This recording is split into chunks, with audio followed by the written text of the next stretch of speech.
विधिमंडळात आज जनसुरक्षा विधेयक मांडण्यात येणार आहे। राज्य सरकारकडून विधेयक मांडण्यात येईल।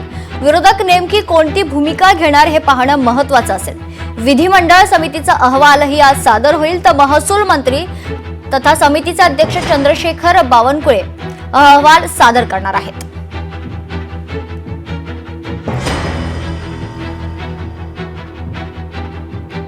दरम्यान जनसुरक्षा कायदा म्हणजे नेमकं काय जाणून घेऊया।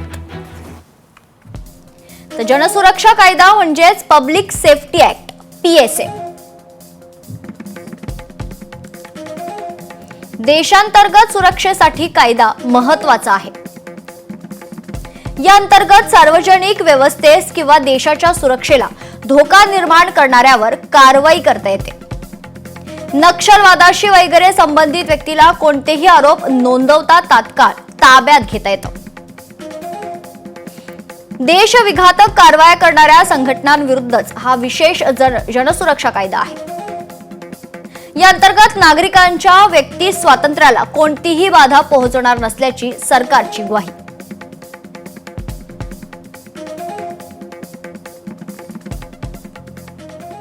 डेमोक्रेसी में ऐसा बिल बिल्कुल बर्दाश्त नहीं किया जाएगा। लोकशाही यहाँ लोगों को बोलने का अधिकार है। नक्सलवाद खत्म करने के लिए नक्सलियों के नाम पर यह बिल लाया जा रहा है, लेकिन ये आवाज कुचलने वाला बिल है। सड़क वीरान हो जाएगी तो सांसद आवारा हो जाएगी। सड़क वीरान है, कोई सड़क पे उतर नहीं रहा है, और हम गांधी जी ने यही रास्ता हमको दिखाया है। और अभी अगर पुलिस को इतना अधिकार मिल जाएगा तो पुलिस तो पहले से लोगों को नंगा नंगा करके मार रही है। पुलिस को अधिकार है, जब चाहे किसी को अरेस्ट कर लेगी पुलिस। पुलिस को इतना अधिकार देना मैं समझता हूं बिल्कुल गलत है। पुलिस राज नहीं है देश में। देश में डेमोक्रेसी है, और ये जो है विरोधियों को, विरोधी पक्ष को अगर उन्होंने सरकार के ऊपर टीका टिक्की किया और कुछ उनको पसंद नहीं आया तो ये कानून लागू होगा। मैं समझता हूं देश में पहले से लॉ है, तो ये बिल ला करके मैं समझता हूं लोगों की आवाज को कुचलना है। ये इस बिल का समाजवादी पार्टी पूरी तरह से विरोध करती है।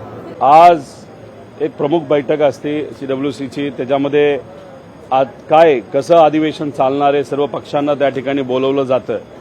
आज हे सरकार असं कदाचित निर्णय घेऊ शकतं की शनिवारपर्यंत अधिवेशन चालवायचं, पुढे ते चालवायचं नाही। कारण आम्ही जे प्रश्न विचारतो त्याला उत्तर या सरकारला देता येत नाही। आम्ही सामान्य लोकांचे प्रश्न विचारतो आणि त्यांना उत्तर ते देत असताना थातोरमातोर उत्तर त्या ठिकाणी ते देतात। अपेक्षा करूया की महाराष्ट्राच्या जनतेचे प्रश्न मांडण्यासाठी अधिवेशन जे खरं तर 18 पेक्षा पुढे जायला पाहिजे होतं, पण 18 तारीख जे ठरले ते 18 वरनं 11 वर येऊ नये एवढीच काळजी आणि दक्षता या सरकारच्या माध्यमातून घेण्यात यावी। लोकशाही मराठी ऐका, पहा, जागरूक रहा।